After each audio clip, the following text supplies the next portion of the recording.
Hello friends, आज की चर्चा शुरू करते हैं निफ्टी के साथ। कल हमने क्या बोला था? कल बोला था कि देखिएगा, निफ्टी बैंक के अंदर ऊपरी लेवल से प्रॉफिट बुकिंग आ सकती है और आज उसमें झटका लगा भी। हालांकि जब शाम को 3 बजे तो उसके बाद एक अच्छा खासा पुल बैक हालांकि उसमें भी देखने के लिए मिला और आज काफ़ी अच्छा बैंक निफ्टी के अंदर वोलेटिलिटी मिली। और निफ्टी के अंदर देखिएगा लगातार 5-6 दिन से सेलिंग चल रही थी, तो एक रिलीफ रैली जो है हम उम्मीद कर रहे थे कि आज वो आई भी। एफ आई आईज के डेटा जो है आज भी नेगेटिव हैं, सेलिंग हुई है। एफ आई आईज भी ऐसा लगता है कि वो भी शायद बाजार की इस तेज़ी से सरप्राइज है और वो लगातार जो है कैश मार्केट के अंदर सेल कर रहे हैं। आज भी 2000 करोड़ से ऊपर की सेलिंग जो है उन्होंने की है। और इसके साथ साथ ऐसा लगता है कि एफ आईज भी शायद मंदी करना चाहते हैं और उनको भी शायद बाजार इन लेवल्स पे महंगा लगता है और वो अपनी सेलिंग पोजीशंस बनाए हुए हैं। लेकिन वहीं पर दूसरी तरफ हमारा मिस्टर इंडिया और जो हमारे डी आई आईज हैं वो बाजार को गिरने नहीं देंगे। और इंडेक्स के फ्रंट पे तो ऐसा ही लगता है कि इंडेक्स में जो लगातार सेलिंग हो रही थी आज जो है एक पुल बैक देखने के लिए मिला। और क्योंकि कैंडल्स निफ्टी के अंदर काफ़ी कमज़ोर थी काफ़ी दिनों से, तो एक रिलीफ रैली जो है बनती थी। और यही मैंने कहा था कि देखिएगा, निफ्टी के साथ साथ बैंक निफ्टी में एक रिवर्स हो सकता है कि बैंक निफ्टी के अंदर बहुत अच्छी जो है तेज़ी बनी हुई थी। चार्ट के ऊपर भी मैं आपको दिखाऊंगा कि सारी कैंडल्स आपको एक तरफा जो है नज़र आ रही थी, बट एक पोज जो है होता हुआ या एक नेगेटिव जो है बैंक निफ्टी में शुरुआत हो सकती है। तो आज शायद एक पोज मिला है। और हालांकि बहुत सारे जो मैंने कल चर्चा की थी कि जिन्होंने अपनी जो शॉर्ट्स पोजीशंस हैं उनको शायद कवर करा दिया जाएगा, उसके बाद ही बैंक निफ्टी शायद नीचे आएगा। तो अभी लगता है कि जो शॉर्ट्स वाली पोजीशंस हैं वो मोस्टली जो है कवर होने लग रही हैं। और आज भी जो है दिन भर एक रेंज के अंदर जो है निफ्टी बैंक के अंदर ऊपरी लेवल्स पे सेलिंग प्रेशर देखा जा रहा था। और कुल मिलाकर आज कोटक महिंद्रा बैंक के रिजल्ट्स आए। रिजल्ट देखिएगा कोई बहुत इंप्रेसिव नहीं थे, लेकिन क्या है, बाजार में मोमेंटम था और बड़े ऑपरेटर्स इस बात को जानते हैं कि तेज़ी और मंदी में दोनों लोग आमने सामने, और तेज़ी वाले जो है अभी देखिएगा फ्रंट फुट पर होकर खेल रहे हैं। तो इसलिए उन्होंने देखिएगा कोटक महिंद्रा बैंक के कोई इंप्रेसिव रिजल्ट ना होने के बावजूद भी जो है कोटक महिंद्रा बैंक में एक अच्छी तेज़ी की। अभी एक्सिस बैंक के रिजल्ट्स आए हैं। एक्सिस बैंक के जो रिजल्ट्स हैं ऑपरेशनल फ्रंट पर मैं बात करूंगा, यानी कि जो ऑपरेटिंग प्रॉफिट्स हैं प्री प्रोविजंस ऑफ एनपीए, वो कोई खास नहीं है, या आप ये कहेंगे कि म्यूटेड रिजल्ट है। लेकिन उनका जो प्रॉफिट है उसमें जो ग्रोथ आने का कारण है वो असेट्स क्वालिटी इंप्रूव होना है। तो उनकी जो प्रोविजंस है वो सिग्निफिकेंटली रिड्यूस हो गए हैं। करीबन 60% के आसपास उन्होंने प्रोविजंस कम कर दिए, यानी कि उनको असेट्स क्वालिटी के रिस्क कम लग रहे हैं, जिसकी वजह से उनके जो प्रॉफिट्स हैं वो ईयर ऑन ईयर बेसिस पे 80% के आसपास जो है बढ़े हैं। तो ये है एक्सिस बैंक के ऊपर। तो जो कल आउटलुक आप जो है लेना चाहेंगे वो आपको जो है यहाँ पे देखना पड़ेगा। इसके अलावा बजाज फाइनेंस के अंदर जो है करीबन करीबन 40% की जो है प्रॉफिट ग्रोथ है, जो ईपीएस ग्रोथ है। लेकिन वहाँ पर आपको एक बात ध्यान रखनी चाहिए कि बजाज फाइनेंस 70 की पी पर अभी भी ट्रेड कर रहा है। तो 20 रुपये के आसपास की क्वार्टर की ईपीएस आई है। पूरे साल भर की भी लगाओगे तो 80 रुपये और 7,000 से ऊपर के शेयर्स के प्राइस हैं। तो कुल मिलाकर पी रेशो के फ्रंट पर अगर आप देखेंगे वैल्यूशंस वाइज, तो बजाज फाइनेंस के रिजल्ट तो अच्छे हैं, बेहतरीन कंपनी, आप लोग जानते भी हैं कि ग्रोथ अच्छी है, लेकिन वैल्यूशंस भी स्ट्रेच है। तो ये कुछ ऐसे रिजल्ट्स जो आज बाजार के अंदर आए और वो बाजार के बाद आए हैं। देखिए कोटक महिंद्रा बैंक तो बाजार टाइम के अंदर ही आ गया था। कुछ और भी रिजल्ट्स हैं, मेग मनी अर्निंग्स जो है हमारा पोर्टफोलियो स्टॉक है उसके भी रिजल्ट्स आए, तो उसकी चर्चा जो है वो भी करेंगे। इसके अलावा मेग मनी फाइन कैम लिमिटेड के भी रिजल्ट्स हैं। तो बहुत सारे रिजल्ट्स हैं, तो हो सकता है कि सारे रिजल्ट्स का एनालिसिस तो नहीं किया जा सकेगा आज तो, लेकिन मैं मोस्टली जो है जो भी मेजर रिजल्ट्स हैं उनके बारे में चर्चा आपको करता हुआ नजर आऊँगा। कोशिश करूँगा कि make money earnings, make money fin cam, Bajaj finance, इस तरीके की जो कंपनीज हैं उनके रिजल्ट एनालिसिस आपके साथ करने की कोशिश करूँ आज। तो कुल मिलाकर आज निफ्टी के अंदर एक अच्छी तेज़ी जो है देखी गई और 0.79 पर की तेज़ी थी। पूरे बाजार जो विश्व के बाजार थे उन सब के अंदर अच्छी तेज़ी थी। निकाई का बाजार 1.5% की तेज़ी के साथ काम कर रहा था। ताइवान, कोरिया और बाकी बाज़ारों में भी अच्छी तेज़ी थी। लेकिन यहाँ पर अब अमेरिका के अंदर एक बात होनी शुरू हो गई है। वो ये बात शुरू हुई है कि हाइपर इन्फ्लेशन जो है बाजार के अंदर आ सकती है। हालांकि उसमें पक्ष और विपक्ष में दोनों तरीके के लोग हैं, लेकिन अगर इन्फ्लेशन का जो प्रेशर है वो वर्ल्ड वाइड जो है बढ़ता जा रहा है, जिसकी वजह से हमें लग रहा है कि world wide rate of interest जो है लोअर रेट पर मेंटेन करना बड़ा मुश्किल हो सकता है। अगर ऐसी इन्फ्लेशन अगले 1 से 2 महीने के अंदर भी जो है इसी तरीके से पैर पसारती है तो शायद वो बाजार के लिए एक बड़ा जो है हर्डल हो सकता है, तो उस पर आप अपनी नज़र बना के रखिएगा। तो जो भी प्रेशर आएगा वो इन्फ्लेशन की तरफ से जो है आ सकता है, जो कि बाजार की तेज़ी के लिए बाधा बन सकता है। हालांकि हमारे बाजार जो है पूरे वर्ल्ड के बाज़ारों को आउट परफॉर्म किया है हमने, तो हमारे लिए जो है करेक्शन के रिस्क भी जो है ज़्यादा होंगे, क्योंकि जो चीज़ इंटरेस्ट के बेनिफिट की वजह से हमारे बाज़ार में सबसे ज़्यादा चली है, तो अगर उसका एडवर्स आएगा तो वो हमारे बाज़ारों को इम्पैक्ट भी ज़्यादा कर सकती है। इसके अलावा आज जो भी कैंडल्स थी, जो मैं कल आपके साथ चर्चा कर रहा था, मैं कल आपको बोल रहा था कि ये जो कैंडल्स हैं लगातार 6 कैंडल्स रेड बन चुकी है, तो एक रिलीफ जो है बनना चाहिए, और हो सकता है कि अभी शायद कल भी कंसोलिडेट करे या ऊपरी लेवल्स पे सेलिंग आ सकती है। ये मेरे कल के व्यू हैं। और जो आज बाज़ार के अंदर जो दिग्गज थे जिन्होंने बाज़ार को खींचने की कोशिश की, उसमें रिलायंस प्रमुख था, बजाज फाइनेंस, टाइटन, कोटक महिंद्रा और नेस्ले जैसे शेयर्स ने बाजी संभाली। आज बैंकिंग की साइड से थोड़ा सा रुझान जो है नेगेटिव था। ICICI बैंक जो है नेगेटिव था, HDFC bank, HUL, IndusInd bank, Infosys, तो यहाँ से कमजोरी थी। और देखिएगा, मैं आपको एक ही बात बोलूँगा कि ये जो लेवल्स हैं 18,099 और 18,310, ये रेंज आप समझ लीजिएगा। 18,310 के ऊपर अगर बाजार रुकता है, जो आज के हाई है, तो फिर आपको देखना पड़ेगा कि तेज़ी की पोजीशन बन सकती है। बट मुझे लगता है कि इन लेवल्स के ऊपर जाएगा बाजार तो एक बार सेलिंग आ सकती है। 18,400 को अगर किसी भी तरीके से तोड़ के ऊपर ट्रेड करता है तो शायद मंदी के सौदे फंस जाएंगे और ऊपर बाजार जा सकता है, हालांकि उसकी संभावना मुझे कम लगती है। निचले लेवल्स पर अगर आप देखेंगे तो 18,099 के जो आज के दिन के लो हैं, हालांकि इसके नीचे भी मैं कल के लो की बात करूंगा जो कि 17,960 के आसपास हैं, वो जो है कि मेन्स जो है स्टॉप लॉस है तेजी करने वालों के लिए। अगर 17,960 के नीचे बाजार चला गया तो आप ये मान के चलिएगा कि फिर वहाँ से एक बड़ा डाउनफॉल जो है निफ्टी के अंदर आ सकता है। ऊपरी फ्रंट पर हम बात करें तो 18,310 के ऊपर अगर बाजार जाता है तो एक अच्छी तेज़ी जो है तेज़ी की तरफ बन सकती है। पर कुल मिलाकर बाजार के अंदर जो है प्रॉफिट्स जो हैं, वो उसकी जो बुकिंग है वो कभी भी हो सकती है। तो बहुत बड़े प्लेयर्स बड़े प्रॉफिट पे हैं, और स्मॉल और मिड कैप में तो देखिएगा प्रॉफिट बुकिंग हो गई है बाजार के अंदर। आपने देखा भी होगा कि बहुत सारे जो पोर्टफोलियो के स्टॉक्स हैं स्मॉल और मिड कैप्स के, वो ऊपरी लेवल से काफ़ी अच्छे करेक्ट हो चुके हैं। इंडेक्स में भी देखिएगा, हाँ आप ये देखेंगे कि अभी शिफ्टिंग चल रही है, यानी कि इंडेक्स मैनेजमेंट अभी जो है इंडेक्स के अंदर है। हालांकि इंडेक्स में भी देखिएगा ऊपरी लेवल से करेक्शन आई है, लेकिन उतनी सीवियर नहीं है जितनी स्मॉल कैप और मिड कैप के अंदर हो चुकी है। NSE की एडवांस डिक्लाइन रेशियो आज काफ़ी इंप्रेसिव थी, पॉजिटिव थी, और पॉजिटिव होना भी था विश्व के बाजारों से। आज सुबह ही लग गया था कि शायद आज बाजार के अंदर गिरावट नहीं होगी, क्योंकि जो एडवांस डिक्लाइन रेशियो वो सुबह से ही काफ़ी इंप्रूव थी, और वो आप देखिएगा कि दिन भर वो इंप्रूवमेंट जो है एडवांस डिक्लाइन रेशियो में बरकरार रही। Tata Motors, Tata steel, SBI life, Titan जैसी कंपनी आज तेजी के साथ काम कर रही थी। इसके अलावा JSW steel, UPL, Nestle, Tata consumer product, Bajaj finance, ये कंपनियां तेजी के साथ थी। और देखिएगा बजाज फाइनेंस 7,855 रुपये पे है, 8,000 के आसपास के प्राइस हो चुके हैं इसमें। और कुल मिलाकर अभी शेयर 75 से 80 की पी रेशो पे चल रहा है, हालांकि ग्रोथ कंपनी है। बट मुझे पर्सनली ऐसा लगता है कि वैल्यूशंस थोड़ी सी स्ट्रेच हैं अब इन फ्रंट्स के ऊपर। कोटक महिंद्रा में भी वैल्यूशंस मुझे जो है अब जो रिजल्ट देखने के बाद, जो आज के रिजल्ट देखने के बाद मुझे स्ट्रेच लगी। लेकिन देखिएगा क्या है कि बाजार के अंदर ये जो प्राइस चल रहे हैं, स्पेशली बैंक निफ्टी और इंडेक्स के अंदर, ये सब पुट कॉल की एडजस्टमेंट की वजह से चल रहे हैं। आपको बहुत लोगों को लगता है कि फंडामेंटल वैल्यूज़ की वजह से चल रहे हैं। मुझे पर्सनली ऐसा लगता है कि फंडामेंटल से ज़्यादा जो तेजी और मंदी के सौदे बने हुए हैं उनके हिसाब से पोजीशंस बनी हुई है ज़्यादातर। FIs ने देखिएगा बहुत बड़ी मात्रा में आज भी माल बेचा है, लेकिन अगर ये कंटिन्यू रहता है तो देखिएगा 2,000 करोड़ की सेलिंग से तो FIs कुछ नहीं कर पाएंगे।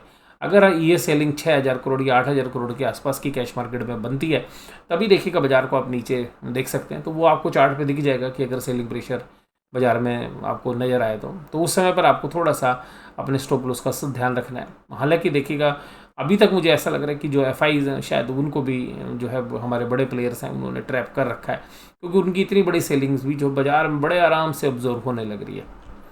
IndusInd bank, ICICI bank, power grid, Hindustan Unilever और NTPC जैसे शेयर्स आज कमजोरी के साथ थे, और लेकिन ये कमजोरी वाले शेयर्स कुछ ही थे।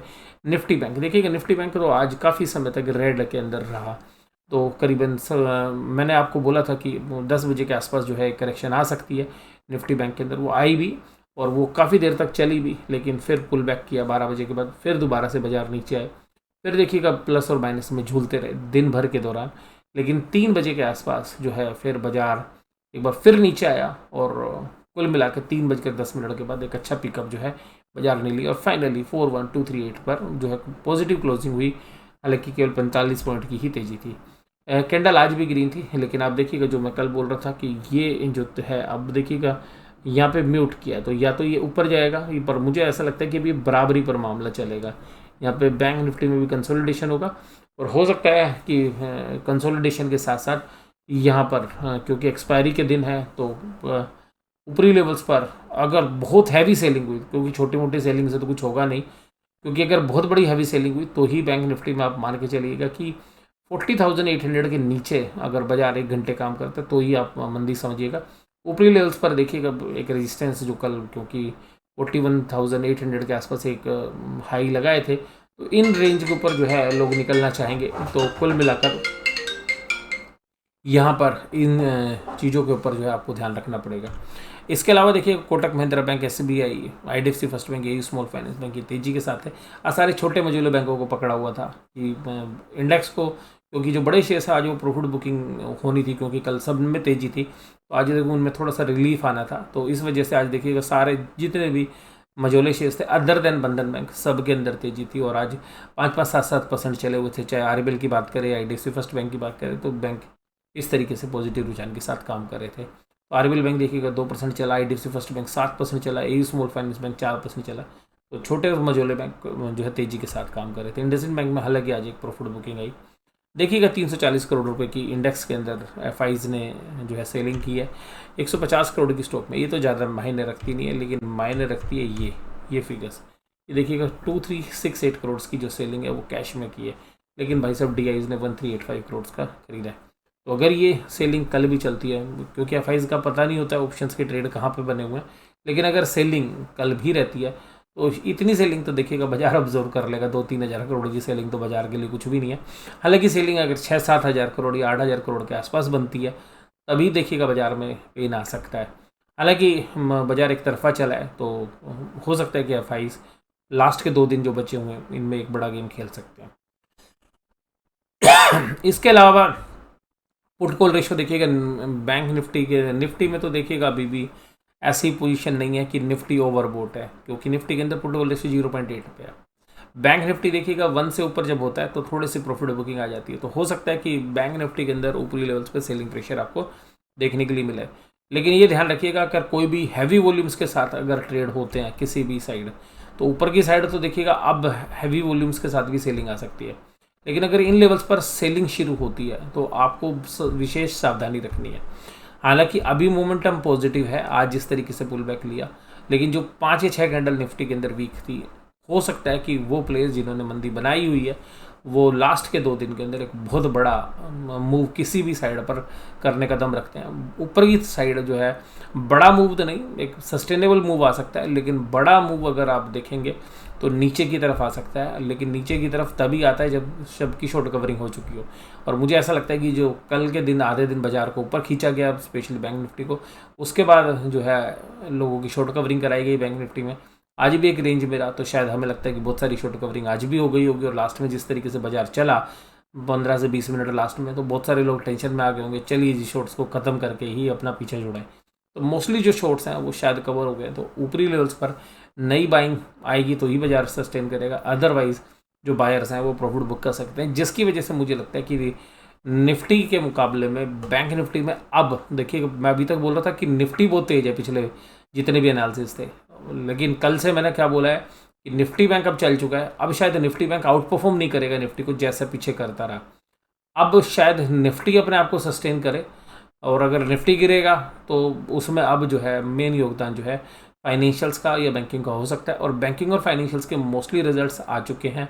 अब जो भी रिजल्ट है कि इंडसइंड बैंक का रिजल्ट बचा हुआ है और बजाज फाइनेंस के रिजल्ट भी आ जा चुके हैं, तो इन सब के मद्देनज़र हमें ऐसा लगता है कि जो बंद मुट्ठी लाख के खुल गई तो खाक की, तो जो भी चीज़ें जो सस्पेंस था कि रिजल्ट के अंदर वो शायद अब जो है डिस्काउंट हो चुका होगा, और वो कल सुबह शायद एक ऊपर का राइज जो है आपको बैंक निफ्टी स्टॉक्स में देखने के लिए मिले। लेकिन वहाँ पर मुझे लगता है कि ऊपरी लेवल्स पर खुलने के बाद शायद सस्टेन कर पाना थोड़ा सा मुश्किल होगा। लेकिन निफ्टी के अंदर देखिएगा क्योंकि 50 शेयर्स हैं तो इंडेक्स मैनेज करना थोड़ा सा आसान रहता है। पुट कॉल रेशियो के अंदर ऐसा कुछ नहीं है अभी कि जिससे कोई डिसीजन लिया जा सके। 18,200 पे देखिएगा बराबर की लड़ाई, और एक्सपायरी वाला वीक है, तो यहाँ पर जो है अलर्ट ट्रेड जो है बनते हैं। बस आप मूवमेंट देखिएगा कि बाजार किस तरीके से किस डायरेक्शन में चल रहे हैं, क्योंकि जिस भी डायरेक्शन में बाजार जाएगा वॉल्यूम के साथ जाएगा। अब वहाँ से जो है पुल बैक कर पाना मुश्किल होगा। तो यहाँ पर ध्यान रखिएगा कि अगर सेलिंग होती है तो जो है 200-300 पॉइंट तक भी निफ्टी को खींच सकती है अगले 2 दिन में नीचे की तरफ। ऊपर की तरफ होती है तो अगर वो शॉर्ट्स अगले इस महीने कैरी होते हैं या नहीं होते हैं, अगर वो शॉर्ट्स कैरी होते हैं तो फिर तो कोई दिक्कत नहीं है। अगर शॉर्ट्स कवर होने आगे तो फिर 18,500 तक भी आप निफ्टी को देख सकते हैं। तो कुल मिलाकर अब अगले 2 दिन के लिए निफ्टी का दायरा काफ़ी ब्रॉड है, क्योंकि होगा कुछ बड़ा ही गेम। तो अगले 2 दिन के अंदर जो है 18,000 के आसपास नीचे की तरफ, और 18 भी टूट सकता है एक बार के लिए। 18,000 अगर टूटता है तो 17,800 आप मान लीजिएगा। ऊपर की तरफ 18,500 18,600, ये एक बड़ी रेंज जो है अब है अगले 2 दिन के लिए स्पेशली, क्योंकि दोनों साइड जो है पोजीशंस अब जो है स्क्वेयर ऑफ होंगी। कुल मिलाकर निफ्टी और निफ्टी बैंक के अंदर, अब निफ्टी बैंक के अंदर क्योंकि बहुत बड़ा रनअप हो चुका है, जैसा आपने कैंडल पे भी देखा, तो मुझे ऐसा लगता है कि जब इतना बड़ा रनअप होता है तो जनरली जिन लोगों ने पैसा कमाया होता है वो रिस्क नहीं लेते हैं बहुत लंबा। तो एक बार प्रॉफिट बुक करते हैं फिर दोबारा से दूसरी तेज़ी बनाते हैं। चलिए कि एक बार प्रॉफिट बुक करके, जैसे कि पहले आप फ्रंट फुट पे खेलते हैं, फिर थोड़ी देर फ्रंट फुट पे कुछ रन बना के 4-5 छक्के लगा के फिर आप सोचते हैं कि 1-2 रन लिए जाएँ या 1-2 बॉलों पे देखा जाए। अगर आप लगातार चौके छक्के हर बॉल पे मारने की कोशिश करोगे तो क्लीन बोल्ड होने का डर भी रहता है। तो मुझे ऐसा लगता है कि अभी शायद हम बैंक निफ्टी के जो स्टॉक्स हैं वो थोड़ा सा फ्रंट फुट पर आकर अपनी जगह बनाएंगे, लेकिन बैंक निफ्टी के अंदर जो मझोले शेयर्स हैं उनको शायद आगे उतारा जा सकता है। इसके अलावा HDFC बैंक भी लगातार 2-3 दिन से कमज़ोर है, तो HDFC बैंक को भी मजबूती के साथ बैंक निफ्टी में शायद खड़ा कर दिया जाए। और कल एक्सिस बैंक के रिजल्ट तो अच्छे हैं, लेकिन बट ये जो प्राइस है तो प्राइस का रन पहले हो चुका है, लेकिन HDFC बैंक और एक्सिस बैंक जो है शायद बैंक निफ्टी को संभालने की कोशिश कल भी करते हुए आपको नजर आए। और मुझे HDFC बैंक से लग रहा है, क्योंकि बुल्स आप देखिएगा HDFC बैंक को खींचने की कोशिश करेंगे, लेकिन HDFC बैंक में बहुत बड़ी होल्डिंग FIIs की है, तो इसलिए HDFC बैंक जो है एक मेजर रोल प्ले करता है। अगर HDFC बैंक को तोड़ दिया तो आप बैंक निफ्टी को तोड़ पाएंगे, अगर HDFC बैंक आपसे नहीं टूटा तो आप बैंक निफ्टी को किसी भी हालत में नहीं तोड़ पाएंगे। तो ये स्ट्रैटेजी जो है हमें लगता है कि अगले 2 दिनों में रहेगी। और कोटक महिंद्रा बैंक में जिस तरीके से आज निचले लेवल से रिकवरी कराई गई, तो हो सकता है कि कल HDFC बैंक के अंदर जद्दोजहद रहे।